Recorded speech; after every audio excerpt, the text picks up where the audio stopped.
Manchester का मैदान, England के दोनों ओपनर्स पारी शुरू करने उतरे और पहले ही सेशन में वापस भी हो लिए।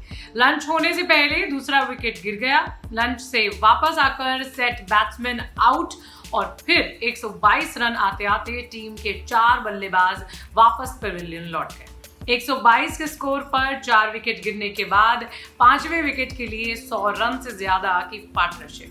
नमस्कार, आप देख रहे हैं दी लल्ला टॉप। मैं उपासना। ये पूरी स्क्रिप्ट जो है वो कुछ दूसरे टेस्ट के पहले दिन से मिलती जुलती लग रही है, लेकिन जनाब हम दूसरे टेस्ट के पहले दिन की नहीं बल्कि तीसरे टेस्ट के पहले दिन की बात कर रहे हैं। कोरोना काल के बाद इंग्लैंड और वेस्ट इंडीज के बीच सीरीज खेली जा रही है। सीरीज का आखिरी मैच मैनचेस्टर के मैदान पर खेला जा रहा है, उसी मैनचेस्टर में जहां पर दूसरा मैच खेला गया था। जैसा इस मैदान पर दूसरे टेस्ट का पहला दिन घटा, कुछ वैसे ही तीसरे टेस्ट का पहला दिन भी घटा है। फर्क बस इतना है कि इंग्लैंड ने इस बार 1 विकेट ज्यादा खोया है और दूसरे टेस्ट के पहले दिन के मुकाबले थोड़े रन ज्यादा बनाए।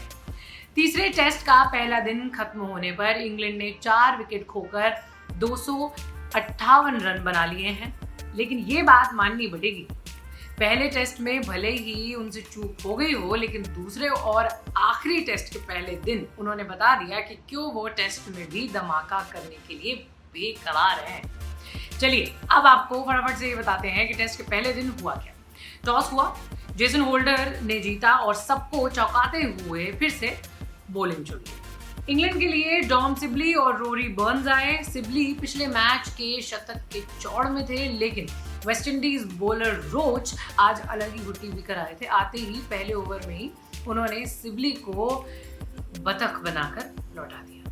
सिबली के विकेट के बाद कप्तान रूट तो ऐसे आउट हुए जैसे कोई नहीं होना चाहता, यानी रन आउट। मतलब कि रूट के साथ तो वो हो रहा है जो दिन कोई भी क्रिकेटर नहीं देखना चाहता। एक वक्त था जब इस बल्लेबाज को फैब 4 की जान माना जाता था। इनका बैटिंग एवरेज भी 56 का था, लेकिन फिर ऐसा खराब दौर आया कि अब उनकी एवरेज और फॉर्म लगातार गिरती जा रही है। तो लंच से पहले तक इंग्लैंड के सिर्फ 2 ही विकेट गिरे थे, लेकिन लंच के बाद वो हुआ जिसके बाद इंग्लिश ड्रेसिंग रूम में सारे खिलाड़ी बेचैन हो गए।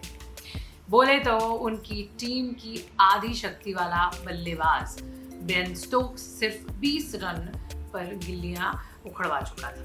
केमार रोच की घुट्टी लंच के बाद भी असरदार थी। अपनी शानदार गेंदबाजी में स्टोक्स को फंसाकर उनकी गिल्ली जमीन से उखाड़ फेंकी। फिर 100 रन से पहले ही स्टोक्स के विकेट के बाद इंग्लिश खेमे में मानो हाहाकार मच गया। दूसरे एंड पर सेट दिख रहे रोरी बर्न्स के भी हाथ पैर फूल गए थे। 57 रन बनाकर अच्छा खेल रहे थे बर्न्स, आउट होकर लौट गए, लेकिन उनका विकेट तो बॉलर रोच की बजाय स्लिप में खड़े रहकम कॉर्नवॉल को जाना चाहिए। जी हाँ, वो ही 6 फुट 6 इंची लंबे कॉर्नवॉल। भाई साहब, बंदे ने बिना हिले अपने भारी वजन के साथ क्या कैच पकड़ा है। 139 किलो के कॉर्नवॉल के स्लिप में एक हाथ वाले कैच ने कुछ 2007 में बरमूडा के ड्वेन लेवरॉक की याद दिला दी। 122 पर चौथा विकेट लेने के बाद ट्विटर पर कमेंट्री बॉक्स में सब जगह लोग वेस्ट इंडीज चिल्लाने लगे, लेकिन बस वेस्ट इंडीज के प्लेयर्स इसी कैच के बाद खुश हो गए। मतलब कि नशे में ऐसा डूबे कि फिर से दूसरे टेस्ट की गलती दोहरा दी। क्या थी ये गलती? इस पर बात करने से पहले आपको बता देते हैं, थोड़ी फायदे की बात भी हो ही जाए आपकी। सांप सीढ़ी और लूडो की बन गई है टीम। दोनों ने साथ आकर ऐसा जुगाड़ लगाया है कि इन्हें खेल कर आप पैसा कमा सकते हैं। आपको बस इतना सा काम करना है कि तुरंत जाकर प्ले स्पोर्ट्स डाउनलोड करना है और इसमें सांप सीढ़ी और लूडो खेलना शुरू कर देना है। डिस्क्रिप्शन में हमने लिंक दिया है, वहाँ से प्ले स्पोर्ट एप्लीकेशन डाउनलोड करिए, लूडो और सांप सीढ़ी खेलिए और लाखों के इनाम जीतिए। अब मैच पर वापस लौटते हैं। चौथे विकेट के बाद होल्डर के गेंदबाज फिर से मिडिल ऑर्डर और बाकी बल्लेबाजों को समेटने में फेल हो। पूरी सीरीज में फॉर्म के लिए जूझ रहे जोस बटलर और ओली पॉप ने फिर ऐसा खेल दिखाया कि पिछले मैच वाले बेन स्टोक्स और डोम सिबली की याद आ गई। लंच के बाद से चाय तक और चाय के बाद से दिन खत्म होने तक बटलर और पोप दोनों ने अंगद का पैर गाड़ दिया। दोनों में से किसी ने भी दिन खत्म होने तक अपना पाँव नहीं हिलाया।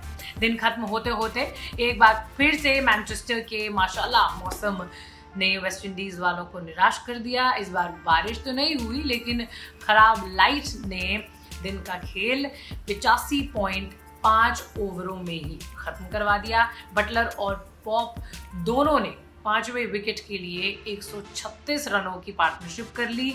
बटलर 56 रन बनाकर सुकून से लौटे, जबकि पॉप तो 91 रन बनाकर गए। माने उन्हें मैच के बाद रात में नींद में शतक के ही सपने आएंगे। अब देखना होगा कि मैच के दूसरे दिन पहले तो बारिश ना हो और फिर वेस्ट इंडीज वाले दूसरे टेस्ट की गलती ना दोहराएं, क्योंकि अगर दूसरे टेस्ट की गलती दोहरा दी यानी 400 से ऊपर रन बनवा दिए तो फिर समझ लीजिए लॉकडाउन काल के बाद पहली सीरीज के आगे विंडीज की जगह इंग्लैंड लिखा हो सकता है। क्रिकेट की बाकी जो सारी खबरें हैं उनके लिए आपको यही बने रहना है क्रिकेट के पहुंचक के साथ। तो यही रहे, बाकी आप कुछ कहना चाहते हैं तो कमेंट्स में लिखिए।